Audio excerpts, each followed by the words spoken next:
Welcome to Shamba Shape Up. We have traveled all over East Africa to find hardworking farmers. We want to celebrate them while giving them the knowledge they need, so they can adapt and make their farms more productive even while the climate changes. We want to support them to get better yields and increase their income. We will see how farmers can benefit from our experts' advice while learning from each other in so many ways. Join us on these journeys and share in the farmers' experiences on the Shamba Shape Up Safari.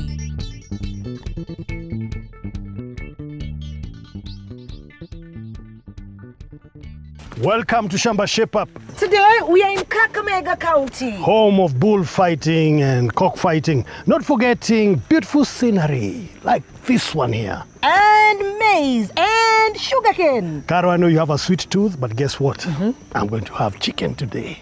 And what makes you think I'm not going to eat the chicken with you? I'll eat it.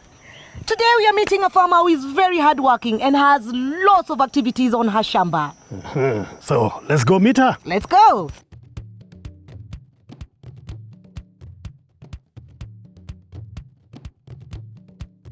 Today we are in Kakamega County and we are visiting Florence.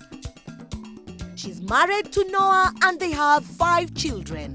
Their farm covers 4 acres and they plant maize, banana, sweet potatoes, napier grass, Calliandra and other animal feeds that they give to their 10 dairy cows. While we go to meet the farmers, the team sets up the tent. Noah! Florence! Hello! Hi. How are you? Yeah, fine. Very nice to see you. Welcome. Yes, thank you very much. How is the going? The going is good. Yes. So what's going on here? We are preparing this one for finger millets. Oh, you want to find the soil? Yes. Can we help? You can help. Where are the jembes? All right. Yeah. Caro, are you ready for hard work? I'm ever ready. All right. Yes. So we need to make it good. Yeah.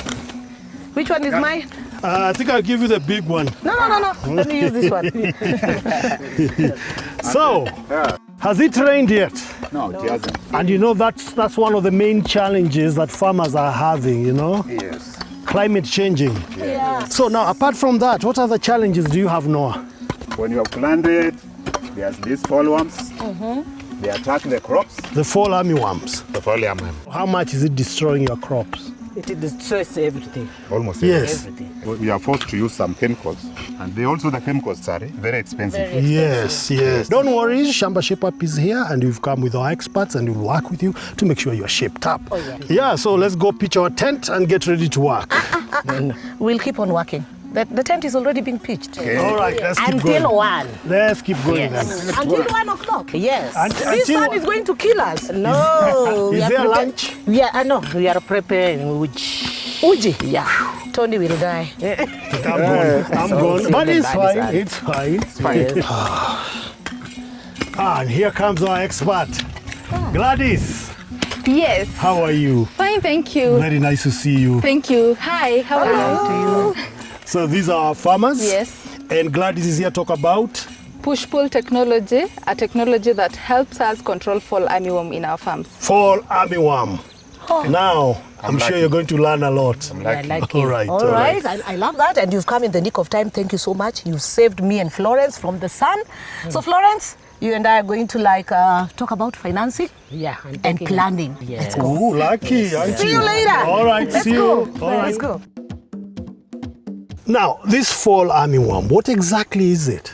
Fall armyworm is a pest that feeds on the maize, and majorly it feeds on the heart of the maize and also destroys the leaves. So when you have the leaves destroyed, it means we are not going to have a lot of food manufactured. It can destroy up to 25 to 30% of the whole field. So instead of you getting 10 bags, you get less by 4 bags. Oh, wow. Yes.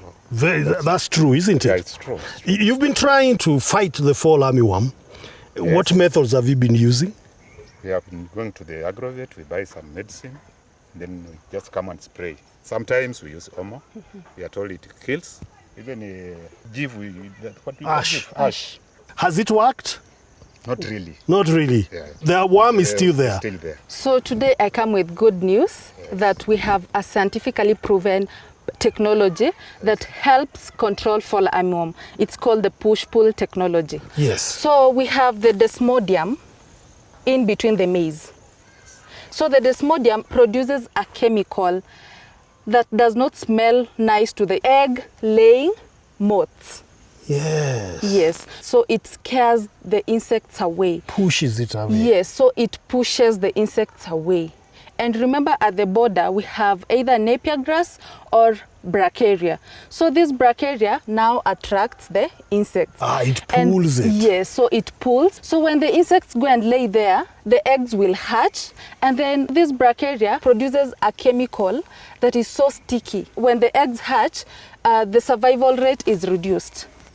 Yes, so we will reduce the population. And it has worked. Yeah, it has worked. Noah, what do you think of that system It's of wonderful push-pull? because it's cheaper than buying chemicals. It is, isn't it? Yes, Yeah, it it's is. cheaper. Because if you establish a plot, you're going to use it for more than one season. 2, bracharia or napier grass can be used as animal feed. And then we also have the desmodium, which can be used to feed other animals like chicken. It improves the egg production. We have rabbits, goats. Also, it improves the milk production. Another advantage is that when the desmodium establishes so well, it produces what we call ground cover that controls soil erosion. 2, nitrogen fixation because it's a legume. So you see, Green. there are so many benefits of push-pull. Yes. So now, Gladys, Yes. do you want to demonstrate to our farmer Sure, how sure. to establish a push-pull plot? Yes. Noah has set aside a plot for a demo and Gladys came prepared. So let's get to it. For this technology to work better, plant desmodium and napier grass early before you plant your maize. We are going to demarcate our land. There should be 2 lines for bracharia at our border. Yes. Yes. So from one bracharia to another, we usually do 50 centimeters because it expands. The second line is also of bracharia. From one line, the outer line and the inner line, it should be 1 meter. Then we go to the maize. Yes, we go to the maize. So from one row of maize to another, it should be 75 centimeters. And from one maize to another maize in the same row should be 25 to 30 centimeters. Yes. Yes. Good. Desmodium. From one desmodium to another, it should be 75 centimeters. Remember, desmodium seeds should be planted in a nursery for better germination. So what should start first? We have bracharia, the first row. Second row is bracharia. Third is maize. And then we have desmodium. And then we have maize. And then we have desmodium. With push-pull, Noah will use less chemicals, therefore saving money. And in the end, he'll have better yields.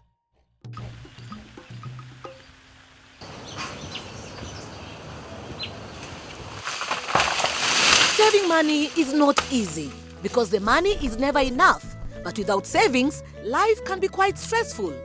Having an understanding of how and when to save can help develop discipline for saving.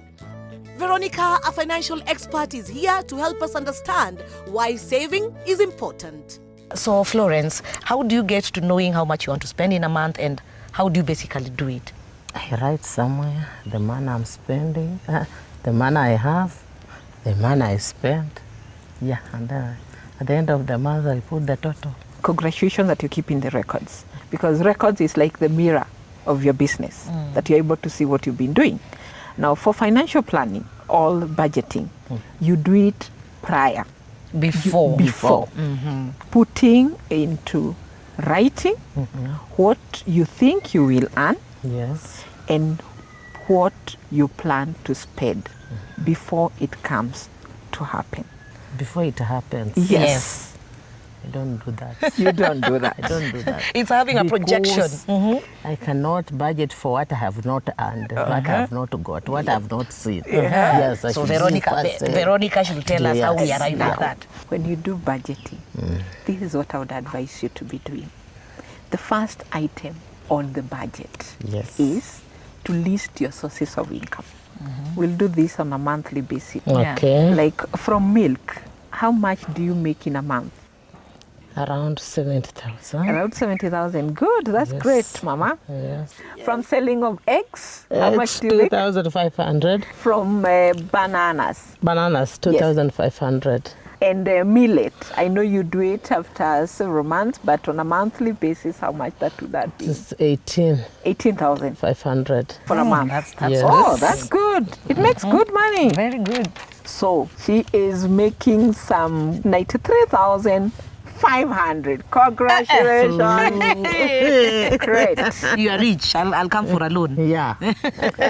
Now you make a plan of what would be expected cost of generating this money. Yes. How much will it cost you for animal feeds in a monthly basis? Around 10,000. Great.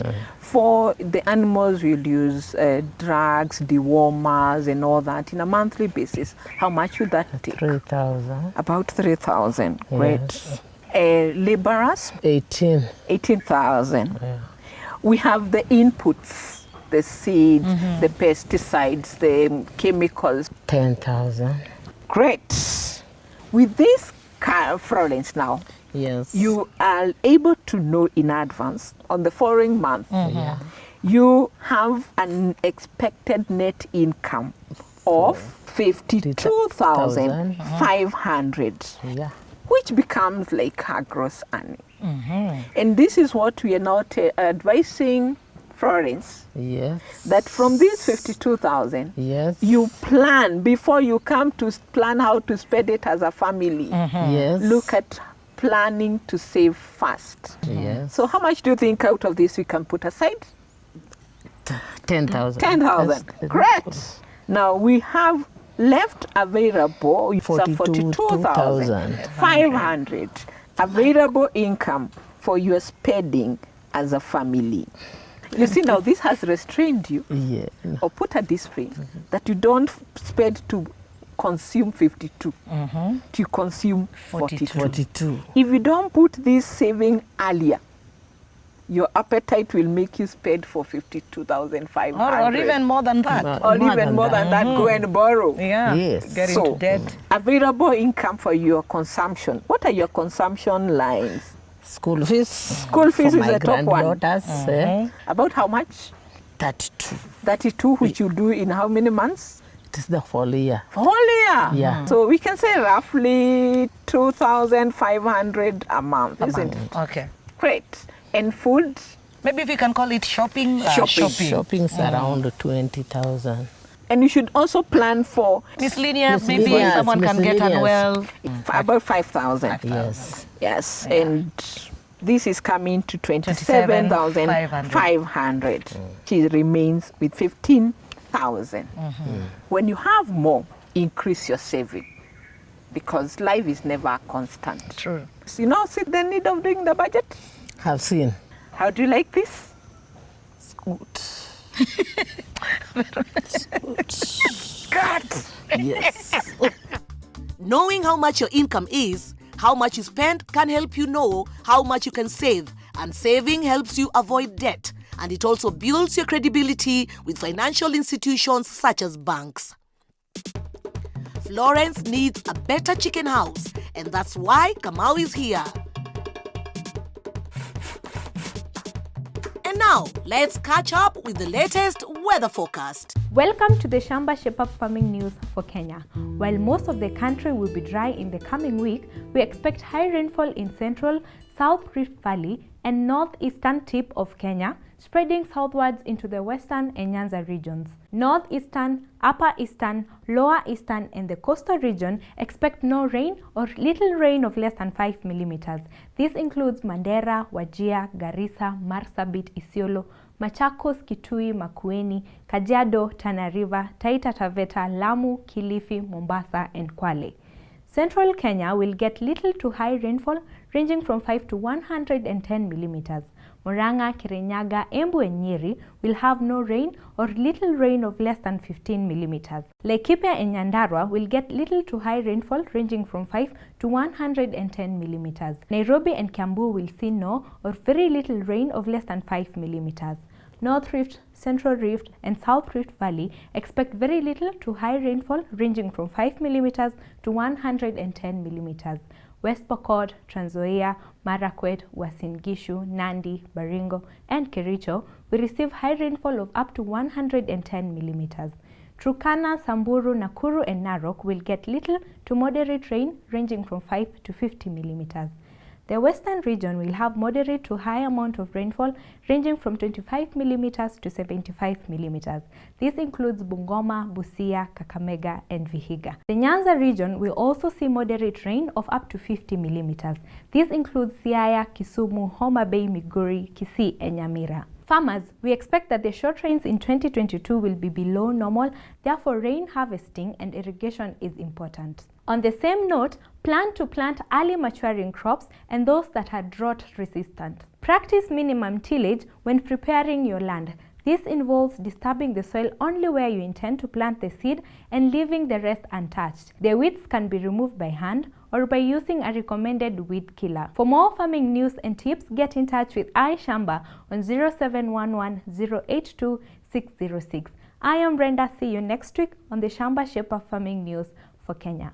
Coming up after the break, how Calliandra can be good fodder and how crop insurance can benefit farmers.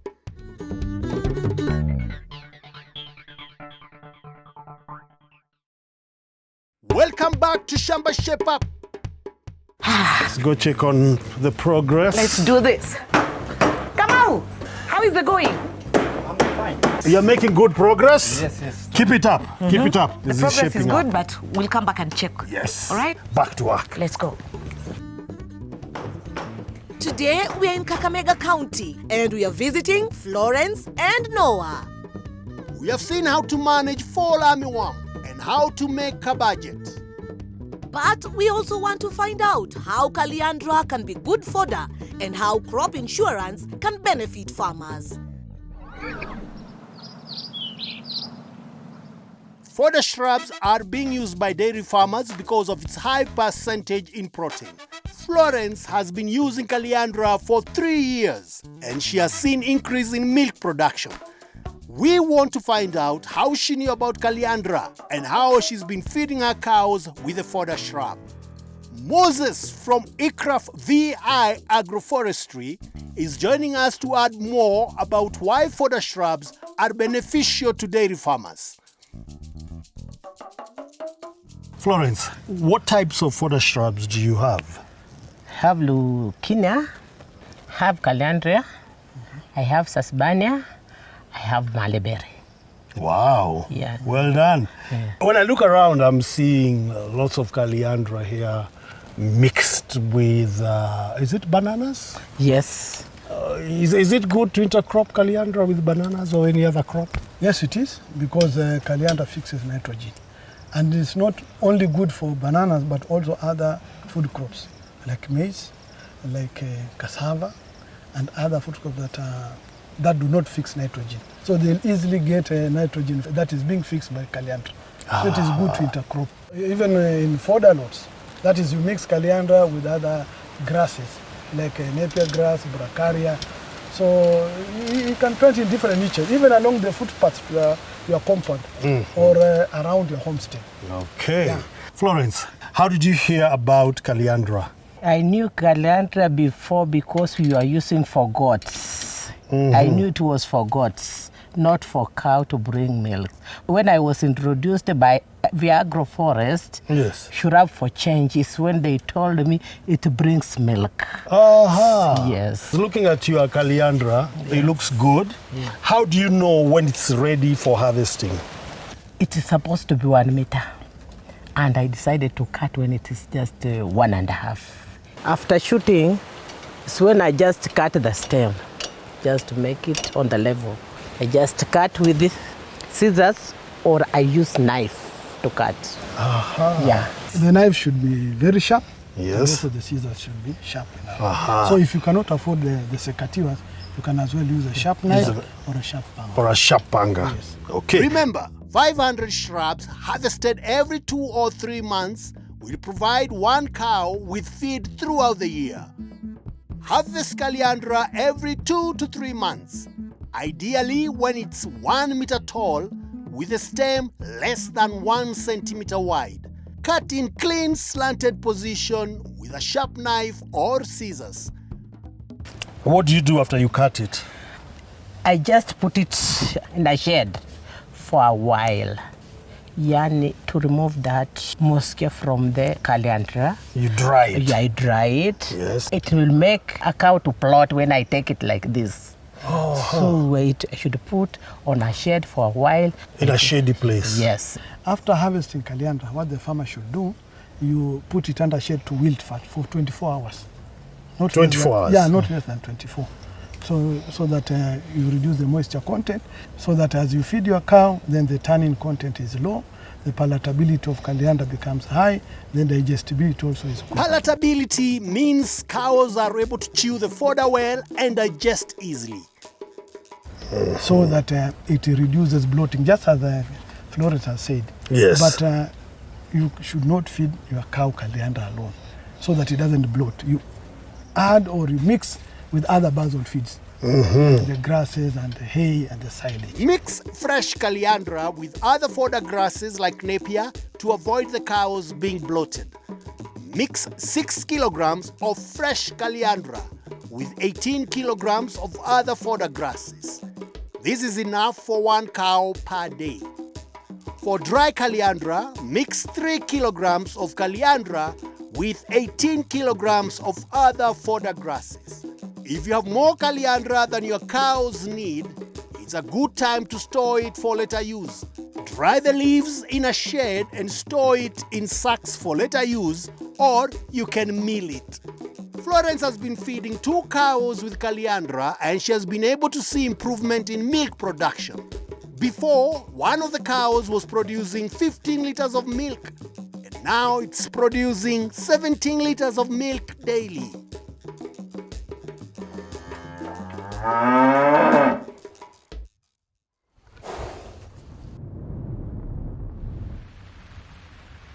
Climate change has brought unpredictable weather patterns as well as pests and diseases. Farmers have to take extra measures to ensure that they do not suffer loss, and insurance is one of the measures. There are 2 types of insurance: weather index insurance that covers drought and excessive rainfall, and multi-peril crop insurance that covers pests, diseases, fire, among others. Joseph, an insurance expert, is here to discuss about crop insurance and how it can help maize farmers. So, Joseph, yes, you've seen Noah's piece of land. Yes. It's already tilled and ready for planting. Yep. Yes. And Noah, you already said that. What did you want to plant there? Maize. Maize. Beans. And bricaria and bismodium. Yeah. And you told us about the challenges that you've been facing. Yes. Maybe if you can recap on that so that our expert Joseph can hear them. The challenges I get are, what do you call them? The army worms. The army worms. And also some rats. So that's why Joseph is here. Joseph, we're so glad you joined us. Yep. So tell us, what is crop insurance? Yeah, great. Crop insurance, it's basically a financial tool to manage your production risks. There are those risks that are climate related, like when you have depressed rains, you're expecting rains like in this particular season, but then rains are not coming, or they are coming but they are not sufficient. That's one risk that is covered. And then you can also have risks like excessive rainfall coming and causing damage to your crop. Then there are those biological risks. You can have like a fire outbreak at your farm and cause damage, especially when the crop is maturing. These are the biological risks, like when you have uncontrollable pests and diseases, they're also covered, but that means they have to be uncontrollable. As a farmer, you're not supposed to sit back and say I have insurance and you fail to apply the basic remedies. So as a farmer, you need to adhere to the obligations. And then when all these risks come and cause damage to your crop and you experience yield reduction, then you get compensated. Actually, the difference. Insurance is supposed to take you back to where you expected, not to make you richer or maybe leave you poorer. Remember, farmers, you will only be compensated if you get a loss. So Mzee Noah wants to plant maize, millet, against all the challenges that you had. Yep. How does insurance come in to help? When you're planning before the season starts, like I want to plant this variety, for this particular crop. In terms of pesticides, fertilizer, labor, you also need to include the plan of insurance into your planning. So, and you come to us, we'll be able to give you a quotation before you plant. Once we give you now the quotation, you pay that. Then for a product that we call a traditional crop insurance, covers you for a wide range of risks, then our insurance companies will have to come and visit your farm. When you're filling the proposal form, of course you declare, I'm going to produce maize in this coming season, my planting date is this. All those details, insurance companies will have to come and verify before they give you a cover. Once you're given that cover, it runs for the entire production period. It's not annual. So if you have like 2 seasons per year, you'll have 2 different contracts. Okay. Yeah. So now is actually the right time for him to think about it because he's thinking of planting. Yeah, I just seen your farm. You're doing a land preparation. This is the best time. But the moment you put seed in the soil and it has germinated, it is very difficult to get an insurance product. So let's say he's insured his crops and he's decided as a farmer, I'm not going to as far as I'm concerned, this is insured. I'm not going to take care of my crops. I'm not going to till the land. I'm not going to use fertilizer. And then he incurs loss. And he comes for claims. How are you going to ascertain that this farmer actually incurred these losses? As I mentioned, these are multi-peril crop insurance product. It's under the category of traditional crop insurance. That involves insurance companies to come and visit your farm at least 3 times. When you plant, they'll come and visit and see, oh, Mr. Noah, you've planted. It's this particular value chain or crop, this variety, and it has germinated. They'll go back. At mid-season, they'll come and, as agronomist, they will be able to communicate with plants. Even a crop will tell you that I'm malnourished. The farmer has not applied fertilizer. You see, you did not apply pesticides. They'll be able to note that. And then at the end of the season, they'll also come and pay another visit to ascertain how much yield did you actualize. So it's a journey. It's not like an insurance company will come and collect your premium and stay back in their offices without monitoring whether you are adhering to good agricultural practices. So it is important you do that. Do your part, then insurance companies will be able to do their part. Initially, what I thought about insurance, I didn't know that insurance was that so good. But when they came and they taught me how to go about it, I think I was impressed. And I think I will go in for it.